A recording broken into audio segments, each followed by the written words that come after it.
Hello everyone, welcome to Y academy.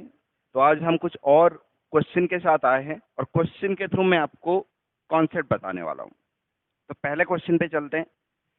तो पहला question है 5 kg mass is accelerated from rest to 60 metre per second in 1 second.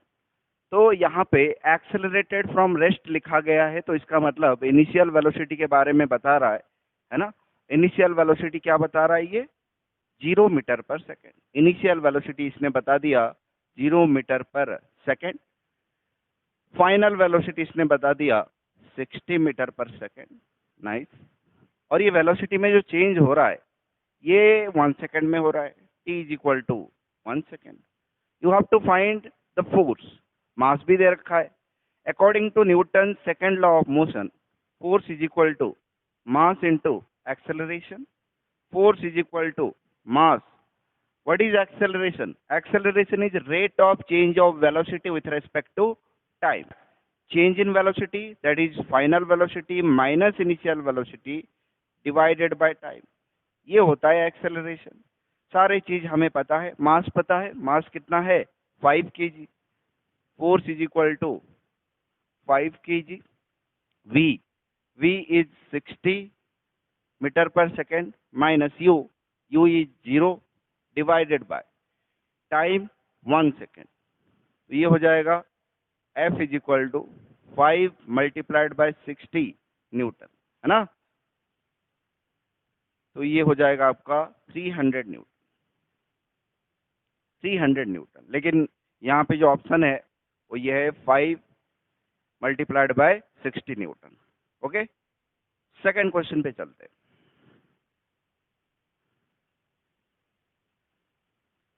A body of mass 2 kg moving on a horizontal surface with an initial velocity of 4 meter per second comes to rest after 2 seconds. If one wants to keep this body moving on the same surface with a velocity of 4 meter per second, that means same velocity के साथ अगर move करना चाहता है, the force needed is। तो question को आप ढंग से पढ़िए। क्या लिखा है? Body of mass 2 kg moving on a horizontal surface with an initial velocity of 4 metre per second comes to rest after 2 second. मतलब जो ऑब्जेक्ट है इसका मास आपको दे रखा है।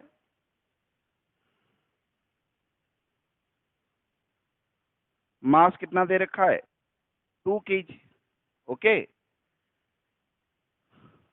हॉरिजॉन्टल सरफेस पे मूव कर रहा है। इनिशियल वेलोसिटी इसके पास कितना है? इनिशियल वेलोसिटी इसके पास है 4 मीटर पर सेकेंड, है ना। 4 metre per second comes to rest after 2 second. 2 second के बाद ये रेस्ट पे आ जा रहा है। मतलब फाइनल वेलोसिटी क्या हो जा रहा है? Final velocity 0 metre per second हो जा रहा है।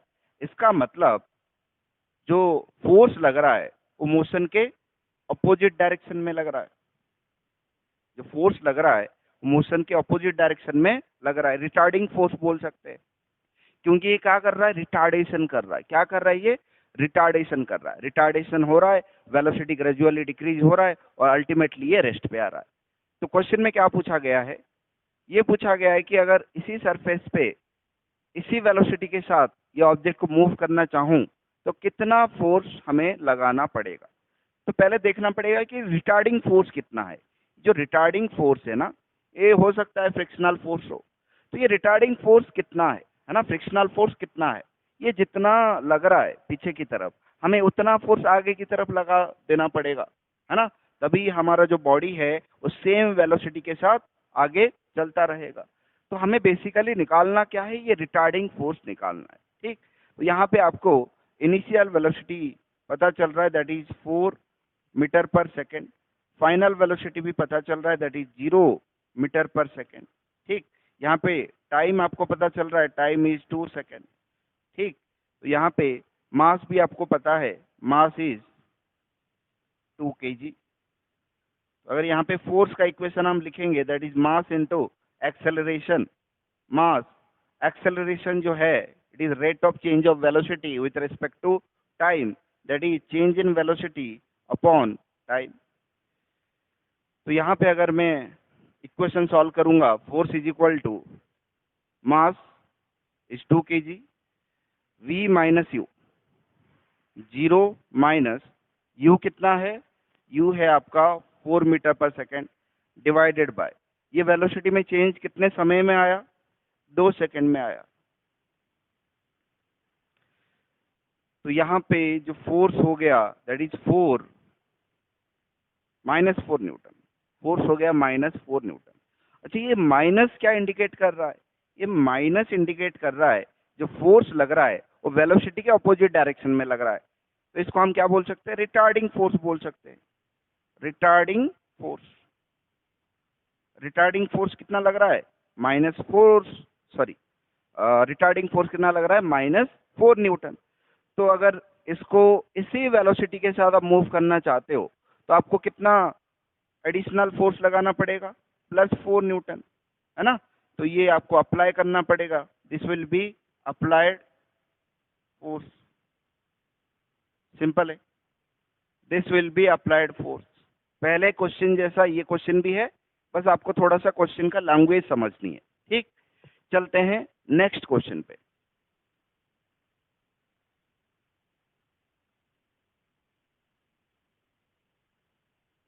आंसर मार्क कर लो, इसका आंसर क्या है बेटा, 4 न्यूटन, ठीक है, आंसर मार्क कर लेना 4 न्यूटन। नेक्स्ट क्वेश्चन पे आ गए हम, है ना। देखिए क्या लिखा है, material body A of mass m1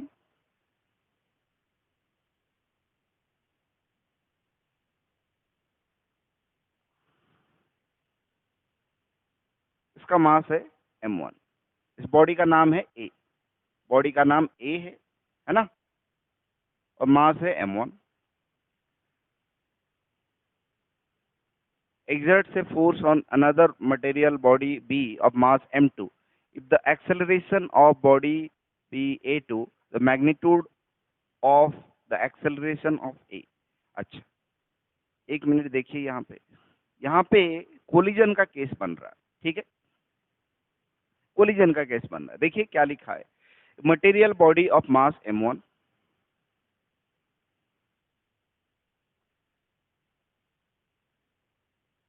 mass m1 exerts a force on another body B of mass m2. एक और बॉडी है जिसका मास कितना है m2, जिसका नाम क्या है b, ठीक। तो a b की तरफ मूव कर रहा है, दोनों एक दूसरे की ऊपर फोर्स लगा रहे हैं, मतलब आप समझ सकते हो यहाँ पे कोलिजन हो रहा है ना, a b के ऊपर कोलाइड कर रहा है, ठीक है। तो ये हमारा ऑब्जेक्ट b हो गया, इसका मास है m2, ठीक है। तो a इस तरफ मूव कर रहा था, b यहां से आ रहा था, दोनों कोलाइड किए, इसका मास m1, इसका मास m2, ठीक। आगे क्वेश्चन पढ़ो क्या लिखा है, if the acceleration of b is a2, अगर b का एक्सेलरेशन a2 हो गया, b का एक्सेलरेशन अगर a2 हो गया, तो magnitude of acceleration of a का एक्सेलरेशन कितना होगा, a का एक्सेलरेशन कितना होगा। बहुत सिंपल सा क्वेश्चन है, there will be two object A, object B, both having masses m1 and m2 respectively। तो दोनों एक दूसरे की तरफ मूव कर रहे हैं और कोलाइड कर रहे हैं। जब ये कोलाइड कर रहे हैं, ये इसके ऊपर फोर्स अप्लाई कर रहा है और ये भी इसके ऊपर फोर्स अप्लाई कर रहा है। अच्छा, ये इसके ऊपर जितना फोर्स अप्लाई कर रहा है that is force on A due to B, F A B लिख लिया, है ना। और ये इसके ऊपर जितना फोर्स अप्लाई कर रहा है, कितना फोर्स अप्लाई कर रहा है, force on B due to A, F B A लिख लिया। एफ बी ए का मतलब force on B due to A, F A B का मतलब है force on A due to B. तो आपको अच्छे से पता है, अगर फोर्स लग रहा है तो फोर्स कभी भी आइसोलेटेड नहीं हो सकता, कभी भी एक सिंगल फोर्स एग्जिस्ट नहीं करता, फोर्स हमेशा पेयर में एग्जिस्ट करता है, फोर्स हमेशा पेयर में एग्जिस्ट करता है। वही कहता है Newton's third law of motion, every action has an equal and opposite reaction.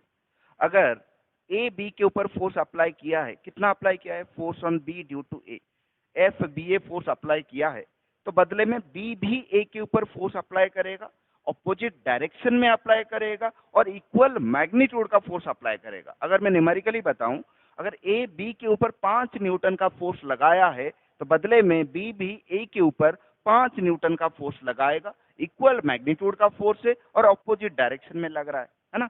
A B के ऊपर 5 न्यूटन लगा रहा है टुवर्ड्स, अगर देखेंगे तो ये आपका राइट है, टुवर्ड्स राइट लग रहा है बी के ऊपर, और बी ए के ऊपर वही 5 न्यूटन फोर्स लगा रहा है लेकिन टुवर्ड्स लेफ्ट। ठीक है, तो अगर एक्शन होगा, अगर ए बी के ऊपर एक्शन कर रहा है तो बी ए के ऊपर रिएक्शन फोर्स जरूर देगा। ठीक है, यहाँ पे जो फोर्स लग रहा है ये दोनों जो है ये बराबर होंगे, है ना। मैं क्या बोल सकता हूँ, इफ मैं क्या बोल सकता हूँ, if A B will be equal to F B A, है ना, force on A due to B. अच्छा, यहाँ पे फोर्स का इक्वेशन में लिख सकता हूँ, ए के ऊपर जो फोर्स लग रहा है वो कितना एक्सेलरेशन प्रोड्यूस कर रहा है नहीं पता, मैंने ए मान लिया। ठीक है, अच्छा बी के ऊपर जो फोर्स लग रहा है, बी का मास m2 है और एक्सेलरेशन कितना बन रहा है, a2 बन रहा है। तो हमें निकालना क्या है, एक्सेलरेशन ऑफ ए। तो ए का एक्सेलरेशन यही है, तो ए क्या हो जाएगा, m2 a2 by m1, m2 a2 by m1। This is the acceleration produced in A के अंदर इतना एक्सेलरेशन बनेगा। ठीक, this question is related to Newton third law of motion. ठीक है, अच्छे से ये क्वेश्चन देखिए। ओके, नेक्स्ट क्वेश्चन पे चलते हैं। Two bodies of mass 4 kg and 5 kg, ये क्वेश्चन हो गया।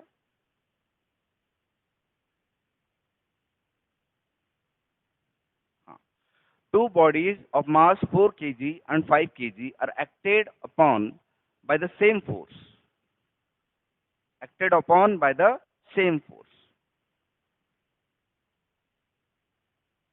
चलिए इसको ट्राई करते हैं। 4 kg और ये आपका 5 kg acted upon bye same force, इसके ऊपर भी F फोर्स लग रहा है और इसके ऊपर भी F फोर्स लग रहा है। If the acceleration of lighter body कौन सा है, 4 kg, और इसका एक्सेलरेशन कितना बन रहा है, एक्सेलरेशन बन रहा है 2 metre per second square, then the acceleration of the heavier body will be. तो इसका एक्सेलरेशन कितना होने वाला है, इसका एक्सेलरेशन कितना होने वाला है। ठीक, तो ये हमें कैलकुलेट करना है। तो यहाँ पे अगर मैं इस बॉडी के लिए फोर्स का इक्वेशन लिखूंगा, force is equal to mass into acceleration. Mass कितना है 4 kg, एक्सेलरेशन कितना है 2 मीटर पर सेकेंड स्क्वायर, तो ये हो जाएगा 8 न्यूटन, है ना। और क्वेश्चन में बोला जा रहा है इसके ऊपर जितना फोर्स लग रहा है इसके ऊपर भी उतना ही फोर्स लग रहा है। तो इसके ऊपर कितना फोर्स लग रहा है, 8 न्यूटन, है ना। अगर मैं इक्वेशन ऑफ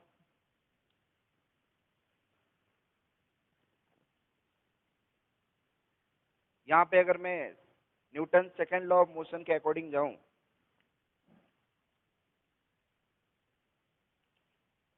तो होगा क्या,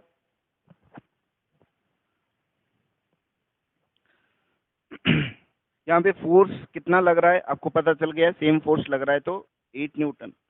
मास कितना है 5 kg।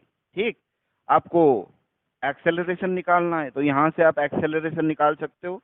एक्सेलरेशन क्या हो जाएगा 8/5, 8/5। ठीक है, तो ये कितना हो जाएगा 1.3 बचेगा, तो ये हो जाएगा 1.6 मीटर पर सेकेंड स्क्वायर। है क्या answer, 1.6 metre per second square. Okay, let us move to the next question. चलिए,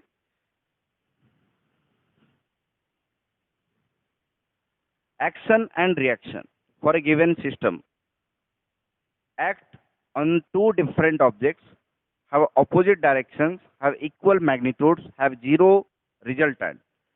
तो यहाँ पे आपको करेक्ट स्टेटमेंट ढूंढना है ना। तो क्या ए बी सी करेक्ट है, क्या बी सी डी करेक्ट है, क्या all of the above correct है, या none of the above correct है। ठीक है, तो ये आपको क्वेश्चन देख के पता चल रहा है ये Newton third law of motion के रिलेटेड है, ठीक है। तो Newton third law of motion क्या बोलता है, जो फोर्स है वो कभी आइसोलेटेड नहीं हो सकता। Just 1 minute.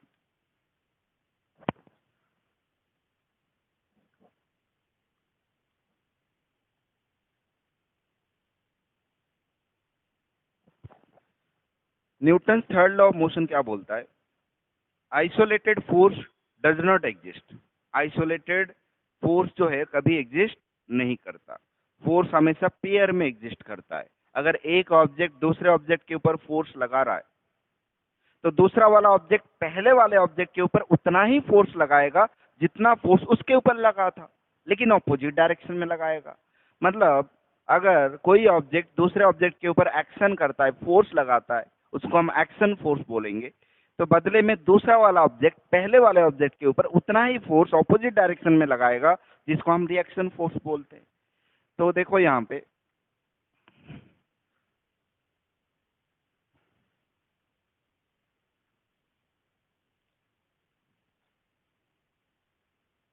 ये ऑब्जेक्ट है, ठीक है, और ये दूसरे ऑब्जेक्ट के साथ जाके कोलाइड कर रहा है, ठीक है। तो ए बी के ऊपर फोर्स लगाएगा, force on B due to A. फिर बी ए के ऊपर फोर्स लगाएगा, force on A due to B. दोनों फोर्स मैग्नीट्यूड में same, F A B is equal to F B A, और डायरेक्शन में ऑपोजिट, इसलिए माइनस साइन, है ना। डायरेक्शन में ऑपोजिट, मैग्नीट्यूड में सेम और डायरेक्शन में ऑपोजिट।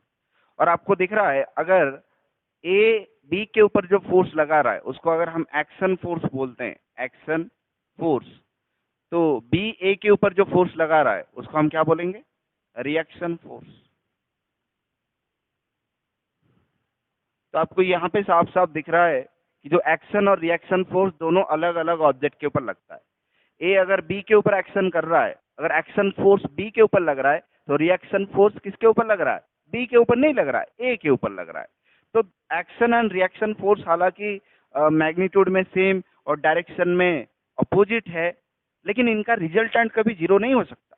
अगर एक ऑब्जेक्ट के ऊपर 5 Newton towards right, 5 Newton towards left लगा दिया तो इसका रिजल्टेंट जीरो हो सकता है ना। ये वाला फोर्स को न्यूट्रलाइज कर सकता है ना। इसका जो रिजल्टेंट है ये जीरो हो सकता है।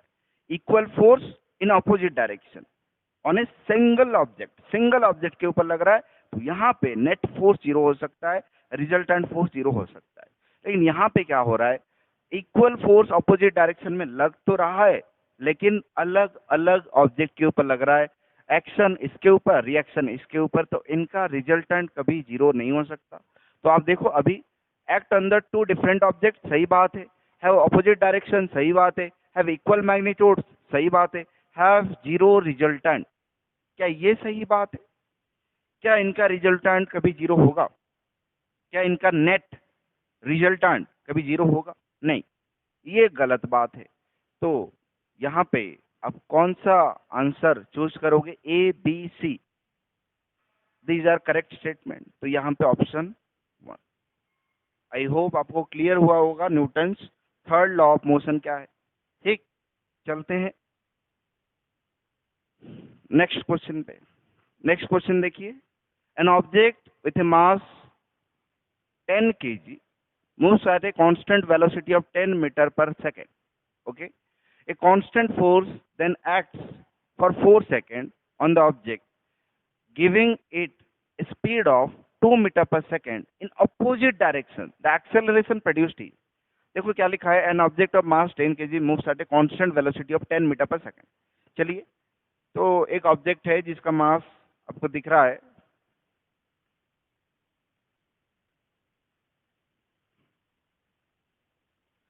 मास आपको पता चल रहा है, that is 10 kg। It is moving in a particular direction with a speed of 10 meter per second. Constant force then acts for 4 second. 4 second के लिए फोर्स अप्लाई हुआ। कितना सेकेंड के लिए? 4 सेकेंड के लिए फोर्स अप्लाई हो रहा है ना, giving it speed of 2 metre per second in opposite direction. मतलब 4 सेकेंड के लिए फोर्स अप्लाई होने के बाद इसका स्पीड जो है ना, ये ऑपोजिट डायरेक्शन में मिल रहा है, 2 metre per second, 2 metre per second.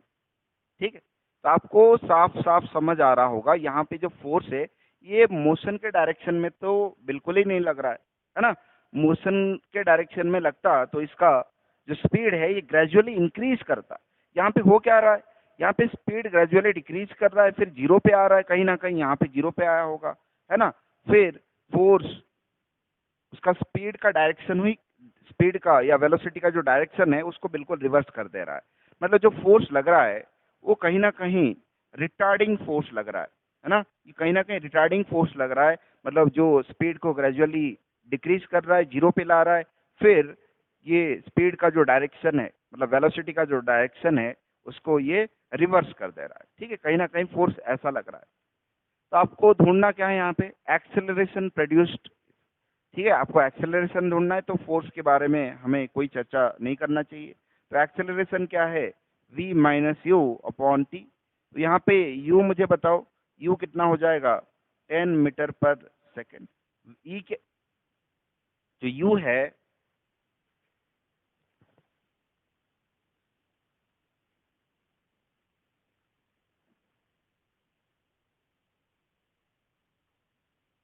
जो u है और v है, ये वेलोसिटी है। दे आर वेक्टर क्वांटिटीज, इनका मैग्नीट्यूड के साथ साथ डायरेक्शन भी होगा। तो मैं अगर राइट की तरफ पॉजिटिव डायरेक्शन मानता हूं तो लेफ्ट की तरफ मुझे नेगेटिव डायरेक्शन मानना पड़ेगा। तो u जो है राइट की तरफ है तो पॉजिटिव के साथ लिखा, v जो है ये लेफ्ट की तरफ है तो माइनस के साथ लिखूंगा, -2 मीटर पर सेकेंड।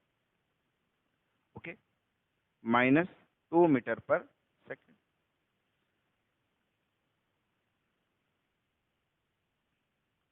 और टाइम आपको दिख रहा है, टाइम 4 सेकेंड का है। तो एक्सेलरेशन हो जाएगा v -2 u -10 divided by t। t is 4 second, तो ये हो जाएगा -12 divided by 4, that is -3 metre per second square. Negative sign shows this is retardation. ये क्या है? रिटार्डेशन है ना। नेगेटिव साइन ये शो करता है कि रिटार्डेशन। तो यहाँ पे देखो -3 metre per second square, this is correct answer. चलिए आगे चलते हैं।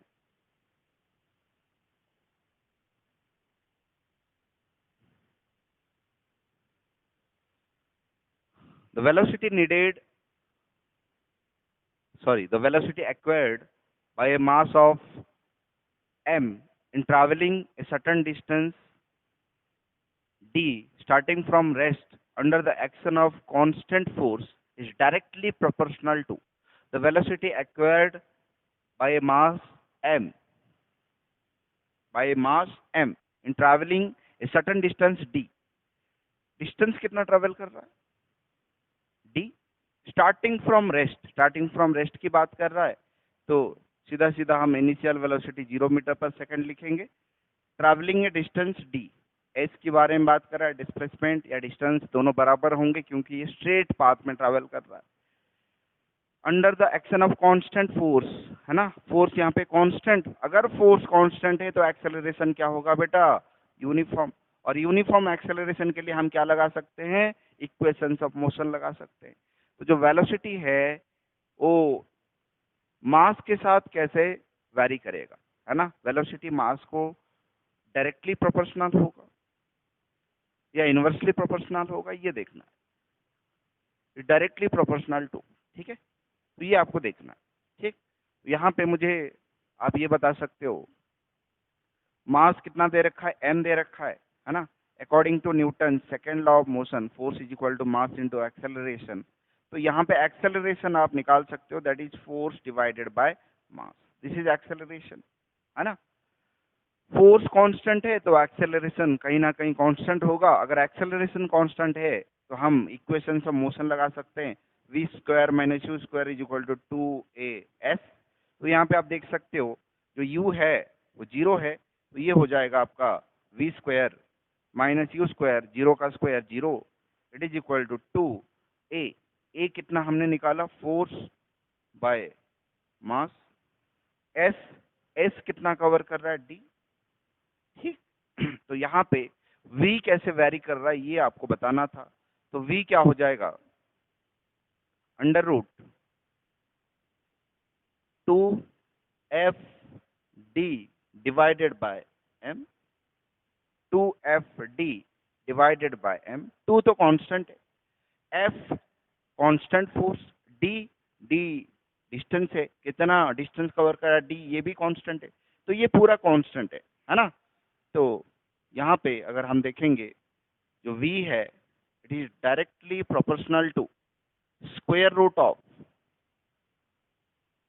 रेसिप्रोकल ऑफ मास, है ना। और इसको अगर और सिंप्लीफाई करके लिखूंगा it will be 1 by root m। ये आपका आंसर होगा 3। ओके, नेक्स्ट क्वेश्चन पे चलते हैं।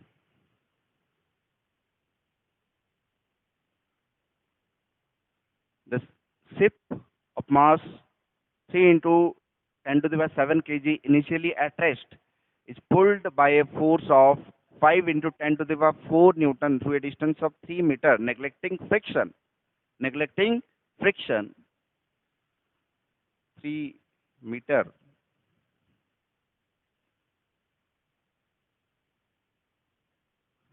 Okay, neglecting friction, the speed of the ship at this moment is। अच्छा, शिप का मास कितना है, शिप का मास है 3 into 10 to the power 7 kg।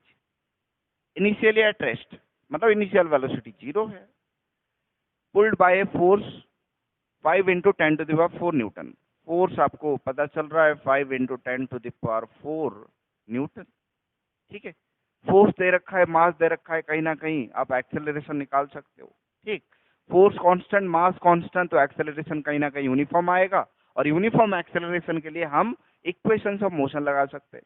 अच्छा, यहाँ पे डिस्प्लेसमेंट भी दे रखा है, 3 मीटर तक डिस्प्लेसमेंट हो रहा है, नेग्लेक्टिंग फ्रिक्शन, और कोई फोर्स नहीं लग रहा है। ठीक है, जो फोर्स ये लग रहा है ये लग रहा है, फ्रिक्शन वगैरह कुछ नहीं लग रहा है।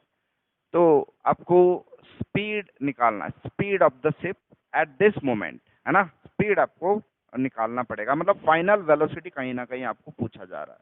ठीक, यहां से मैं क्या निकाल सकता हूँ, एक्सेलरेशन तो जरूर निकाल सकता हूँ। एक्सेलरेशन क्या हो जाएगा, force divided by mass. Force कितना है, 5 into 10 to the power 4 divided by मास कितना है, मास है 3 into 10 to the power 7। तो ये कहीं ना कहीं 5/3, ये ऊपर जाएगा 10 to the power -7 plus 4, that is 10 to the power -3, 10 to the power -3। ये आ गया आपका एक्सेलरेशन। तो यहाँ पे मुझे फाइनल वेलोसिटी निकालना है और डिस्प्लेसमेंट दे रखा है। ठीक, तो यहाँ पे कहीं टाइम वगैरह कुछ नहीं दिया है और मुझे फाइनल वेलोसिटी निकालना है। डिस्प्लेसमेंट देके टाइम डिस्प्लेसमेंट देके, डिस्टेंस देके 3 मीटर बाद उसका वेलोसिटी क्या होगा। मुझे ये नहीं पूछ रहा है कि 3 सेकंड के बाद इसका वेलोसिटी क्या होगा, मुझे पूछ रहा है कि 3 मीटर के बाद उसका वेलोसिटी क्या होगा। फाइनल वेलोसिटी कहीं ना कहीं पूछ रहा है, लेकिन यहाँ पे टाइम का इन्वॉल्वमेंट बिल्कुल नहीं है। तो जो फर्स्ट इक्वेशन ऑफ मोशन है v = u + at, वहां पे भी टाइम आपको देखने को मिलेगा।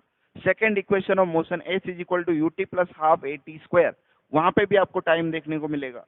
जो थर्ड इक्वेशन ऑफ मोशन है v² - u² = 2as, ये हमारे लिए बेस्ट इक्वेशन ऑफ मोशन होगा जिसको हम यहाँ पे यूज कर सकते हैं। ठीक, तो यहाँ पे v² जो हमें कैलकुलेट करना है माइनस u यहाँ पे आपको दिख रहा है 2, acceleration is 5/3 into 10 to the power -3। Okay, s displacement आपको दिख रहा है यहाँ पे 3। तो यहाँ पे 3 3 कैंसिल हो जाएगा और v square is equal to ये हो जाएगा 10 है ना, 10 टू द पावर 1 और ये हो गया 10 टू द पावर -3, तो ये हो जाएगा 10 टू द पावर -2। तो v क्या हो जाएगा 10 to the power -2 into 1/2 square root कर दिया मैंने, तो ये हो जाएगा 10 to the power -1। 10 to the power -1 मतलब 0.1 metre per second, 0.1 metre per second. This is the correct answer, 0.1 metre per second. Okay, चलते हैं नेक्स्ट क्वेश्चन पे। ओके, शायद ये लास्ट क्वेश्चन है क्लास का। देखिए question, for a body of mass 50 kg the velocity time graph is shown in the figure, the force acting on the body, है ना। तो यहाँ पे कितना फोर्स लग रहा है ये पूछ रहा है, वेलोसिटी टाइम ग्राफ दे रखा है। ठीक, तो हमें पता है, क्या पता है हमें, हमें पता है according to Newton's second law of motion,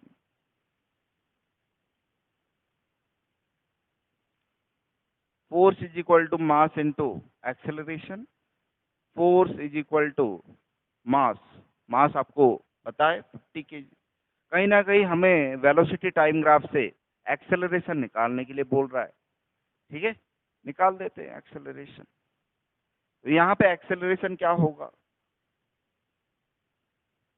slope of VT graph, ये ऑलरेडी मैंने आपको बता रखा है। Slope of VT graph gives acceleration. तो यहाँ पे स्लोप क्या हो जाएगा, y2 minus y1 divided by x2 minus x1, y2 minus y1 2 minus 0 divided bye x2 minus x1 2 minus 0, तो ये हो गया 1 मीटर पर सेकेंड स्क्वायर।